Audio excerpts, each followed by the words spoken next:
Hi everyone, welcome to Destine Path. I hope आप सब लोग ठीक हैं। दिल से वेलकम आपका मेरे चैनल पर। मेरे साथ जुड़ने के लिए बहुत ग्रैटिट्यूड आपका। इस चैनल के माध्यम से मेरी पूरी कोशिश है आपकी जर्नी में, आपकी हीलिंग पे आपको गाइड कर सकूं, 100% ऑथेंटिक वे में आपको एक कंपैटिबल इन्फॉर्मेशन प्रोवाइड कर सकूं, जिससे आपकी जर्नी में एक पॉजिटिव इम्पैक्ट हो, आपको हेल्प मिले। इस वीडियो में हम बात करेंगे ट्विन फ्लेम सोल मर्जिंग के बारे में। तो ये एक कंप्लीट प्रोसेस है जिसकी डीप इन्फॉर्मेशन आपके पास होना ज़रूरी है, आपको समझना ज़रूरी है। इसलिए इस वीडियो के मैं 2 पार्ट्स बनाऊंगी। फर्स्ट पार्ट में हम लोग डिस्कस करेंगे कि मर्जिंग क्या है, राइट, ट्विन फ्लेम मर्जिंग कब होती है। एंड सेकंड पार्ट में हम लोग डिस्कस करेंगे कि सोल मर्जिंग कैसे होती है और सोल मर्जिंग के बाद के क्या साइंस होते हैं, राइट।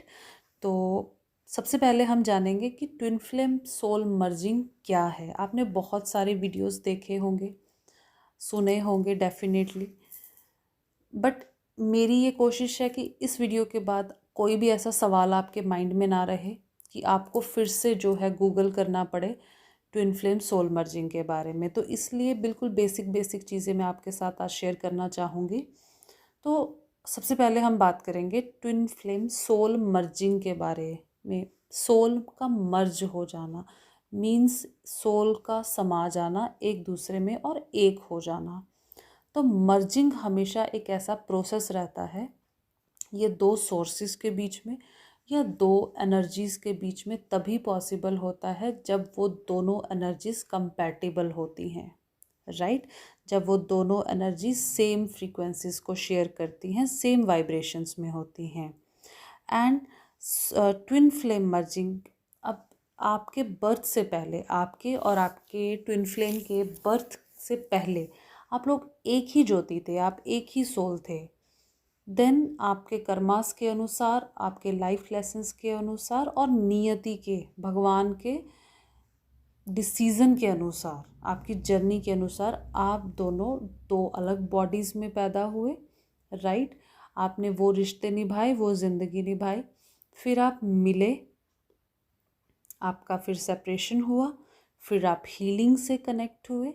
उसके बाद आप अचीव करते हैं twin flame soul merging. Means पहले भी आप एक थे और देन आपको एक सफ़र मिला, उस सफ़र को आपने जिया, सीखा, समझा, हील हुए और उसके बाद आप फिर से जो है वो एक हो गए।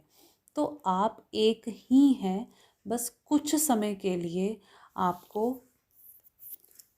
सेपरेट सेपरेट जो है स्टोरीज़ मिली हैं, सेपरेट सेपरेट काम मिले हैं करने को। उसके बाद आप फिर से एक हो जाते हैं, राइट। इट मीन्स कि हर ट्विन फ्लेम सोल मर्जिंग के प्रोसेस में 100% आता है। वो बस डिपेंड करता है कि आप हीलिंग कैसे करते हैं।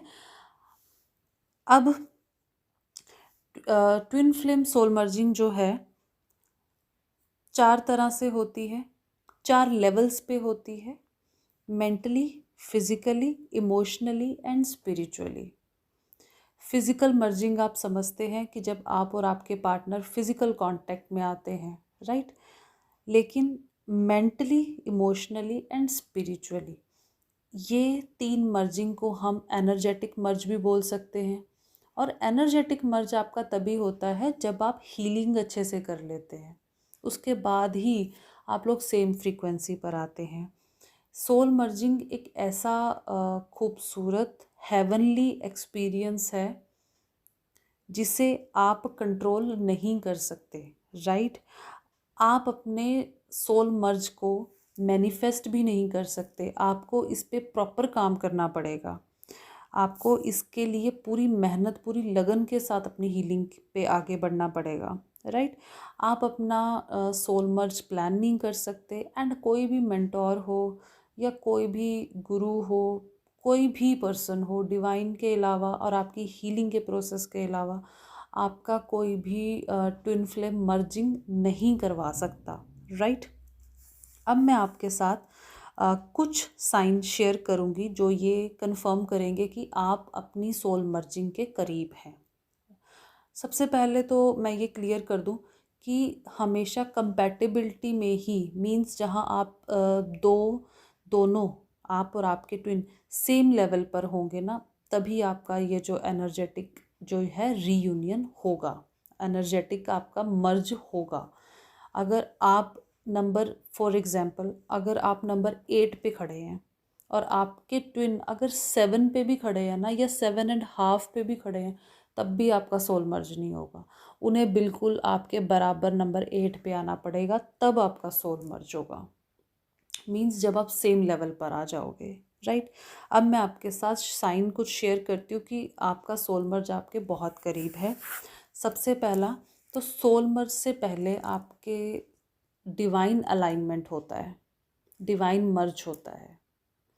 आपका मेंटली, फिजिकली और स्पिरिचुअल लेवल इतना अलाइन हो जाता है कि आप डिवाइन के साथ मर्ज हो जाते हैं। अब डिवाइन के साथ मर्ज होना क्या है? डिवाइन मर्जिंग होता है कि आप बिल्कुल एक डिवाइनल पाथ पर चले हैं, आपको सुख मिल रहा है या आपको दुख मिल रहा है, आपके माइंड में कोई सवाल नहीं है। आपको अगर रोज़ ट्रिगर मिल रहे हैं, आप उन्हें लेसन्स की तरह मैच्योरिटी से डील कर रहे हो, ग्राउंडेड रखते हो अपनी एनर्जीज़ को, और उन ट्रिगर से भी आप ट्रिगर नहीं होते हो। आप में कोई लोभ और कोई मोह की चीज़, गुंजाइश कोई नहीं रह जाती, किसी प्रकार की कोई शिकायत नहीं रह जाती, राइट। मीन्स टोटली आप ईश्वर के रास्ते पर चल पड़ते हो। ये आपका साइन होता है कि आपका अब माइंड, बॉडी एंड सोल आपका जो है अलाइंड है। और जब आप यूनिवर्स के साथ, आप डिवाइन के साथ मर्ज हो जाते हैं, तो आप में किसी प्रकार की डुअलिटी नहीं रहती। मीन्स किसी प्रकार का कोई दोगलापन नहीं रहता। आप जैसे हैं आप वैसे ही रहेंगे, हमेशा अपने ट्रू कलर में रहेंगे। आप कुछ बनने की कोशिश नहीं करेंगे, आप जैसे हैं आप वैसे रहेंगे। दिन ब दिन आप हील होते जाएंगे और इम्प्रूव करते जाएंगे। अपने ब्लॉकेजेस को आप पीछे छोड़ देते हैं, अपने हर एक वुंड पे आप काम करते हैं, यूनिवर्स के साथ आप वननेस की एनर्जी में आ जाते हैं, राइट। एंड उसके बाद सेकंड जो डिवाइनल साइन है कि आप अपने सोल मर्ज के करीब हैं, वो है कि स्टेबल एनर्जीज़, आपकी जो एनर्जीज़ हैं वो स्टेबल रहने लगी हैं लंबे समय तक। यूजुअली क्या होता है हीलिंग में कि 2-4 दिन या 15-20 दिन आप बहुत अच्छा महसूस करते हैं, उसके बाद 2-4 दिन फिर आप डाउन में चले जाते हैं। इसका मतलब होता है कि आपके अंदर की जो शिव शक्ति एनर्जीज़ है ना, वो फ्लक्चुएट होती हैं, वो डामाडोल होती रहती है। कभी तो बहुत अच्छी हो जाती हैं, कभी ठीक ठाक हो जाती है, कभी डाउन हो जाती है। लेकिन वो लंबे समय तक जब स्टेबल हो जाएं, मीन्स आपको कम से कम 2 से 3 महीने तक आपको डाउन ना फील हो, टायर्डनेस फील हो, वो अलग बात है, लेकिन वाइब्रेशंस आपकी डाउन में ना आए। अगर आप किसी बात को लेकर दुखी भी हैं, डिसअपॉइंट भी हैं, आपकी वाइब्रेशंस डाउन में ना आए, राइट।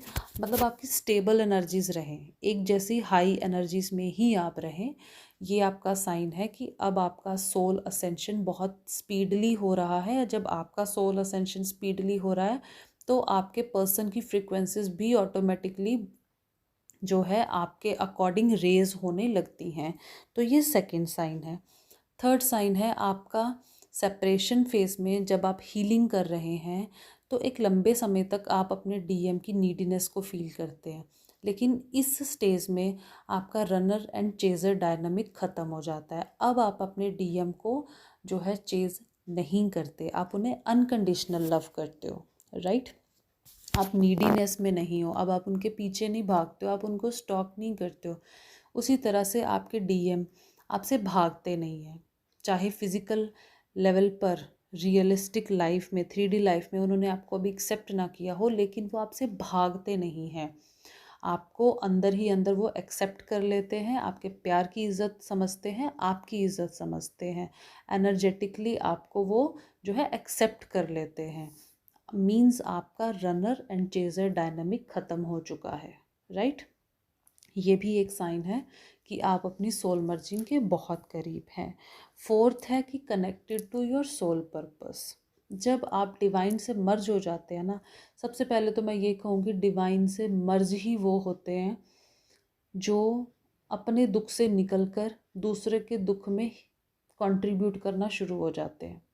ज़रूरी नहीं है कि आप हीलर ही बने, आप टैरो कार्ड रीडर ही बने, या आपको कुछ ऐसा ही करना है। नहीं, किसी भी माध्यम से अगर आप लोगों के दुखों में, उनकी तकलीफ़ों में कंट्रीब्यूट कर पाते हैं, मींस आप किसी ना किसी पर्पस को जो है फुलफ़िल कर रहे हैं। चाहे वो किसी को मेडिसिन्स देना हो, चाहे वो किसी को खाना खिलाना हो, वो चैरिटीज़ हों, किसी की एजुकेशन में हेल्प करना हो, किसी को कुछ दान धर्म, मतलब कुछ भी, कुछ ना कुछ पर्पस से अगर आप कनेक्ट हो गए हैं, इट मीन्स आपको यूनिवर्स ने उस लाइट में आपको ला दिया है, जिससे आप दूसरों की ज़िंदगियों में रोशनी करने लगे हैं, राइट। तो अगर आप सोल पर्पस से कनेक्टेड हो गए हैं तो भी आपका जो है सोल मर्ज दूर नहीं है, right. And then fifth and most toughest sign कि आपका जो डीएम है अब वो आपकी फ्रीक्वेंसीज में आ गया है, उसने आपकी फ्रीक्वेंसीज को अचीव कर लिया है। क्योंकि यही सबसे ज़्यादा चैलेंजिंग चीज़ होती है, क्योंकि ट्विन फ्लेम जर्नी में जब आपने ये रिस्पॉन्सिबिलिटी ले ली है कि आप स्पिरिचुअल रास्ते पे चलेंगे, आप चैरिटीज़ करेंगे, आप सोल पर्पस करेंगे, आप मदर वाइब्रेशंस में कंट्रीब्यूट करेंगे, आप सब अच्छा अच्छा करेंगे, तो उसी तरफ से जो आपका पर्सन होता है उसको ये चॉइस मिलती है कि उन्हें अब कर्मास को रिलीज़ करना है। तो उन्हें बहुत सारे कार्मिक अकाउंट्स में वो आ जाते हैं। जैसे जैसे वो कार्मिक अकाउंट वो क्लियर करते जाते हैं, वो आपकी तरफ बढ़ते आते हैं। आपके स्ट्रॉन्ग, अच्छे, सॉफ्ट, प्योर एंड पायस, जैसे हम कहते हैं ना, बड़े पाक पवित्र हीलिंग के प्रोसेस से जब आप अपनी एनर्जीज चेंज करते हो तो उनकी एनर्जीज ऑटोमेटिकली चेंज होने लगती है। तो यहाँ आके क्या होता है कि आपका जो डीएम है वो उस लेवल पर आ जाते हैं कि आप दोनों सेम फ्रीक्वेंसी को शेयर करते हो। आपके चक्रास मर्ज हो जाते हैं, आपकी एनर्जीज मर्ज हो जाती हैं, आप 100% एक दूसरे को मिरर करने लगते हो, आपकी टेलीपैथी बहुत स्ट्रांग हो जाती है। आप जो है अपने ड्रीम्स में एक दूसरे से बात करते हैं, आप एक एनर्जेटिक टच महसूस करते हैं। ये होते हैं साइंस कि आपका और आपके डीएम का जो एनर्जी लेवल है वो अब सेम हो चुका है। तो अगर ये पांचों साइन, इसके अलावा और भी साइंस होंगे, राइट, लेकिन ये 5 मेजर साइंस हैं। तो अगर ये साइंस आपको महसूस हो रहे हैं, इट मीन्स आप अपने सोल मर्ज के बहुत करीब हैं। एंड सोल मर्ज का कोई भी फिज़िकल एविडेंस नहीं होता, ये आपका एक स्पिरिचुअल एनर्जेटिक एक्सपीरियंस है जो कि हर फिज़िकल एक्सपीरियंस पे भारी पड़ता है। तो ये होता है फ्रेंड्स ट्विन फ्लेम सोल मर्ज होना। नेक्स्ट वीडियो में, मतलब इसके पार्ट 2 वीडियो में मैं बात करूँगी कि सोल मर्ज होता कैसे है, क्या एक्सपीरियंसेस होते हैं, क्या आपको महसूस होता है, एंड उस सोल मर्ज के एग्जैक्ट बाद आपकी स्थिति क्या होती है, एंड फिज़िकल रीयूनियन का जो है फिर क्या प्रोसेस रहता है। पार्ट 2 में हम इसका डिटेल में इस पे भी बात करेंगे। आई होप ये वीडियो आपको अच्छा लगा हो, आपको समझ में आया हो। प्लीज़ लाइक एंड सब्सक्राइब कीजिए। मोर वीडियोस के लिए कोई क्वेश्चन हो तो कमेंट बॉक्स में पूछ सकते हैं, मेरी कॉन्टैक्ट डिटेल्स डिस्क्रिप्शन बॉक्स में हैं। सो बहुत सारा प्यार, थैंक यू सो मच।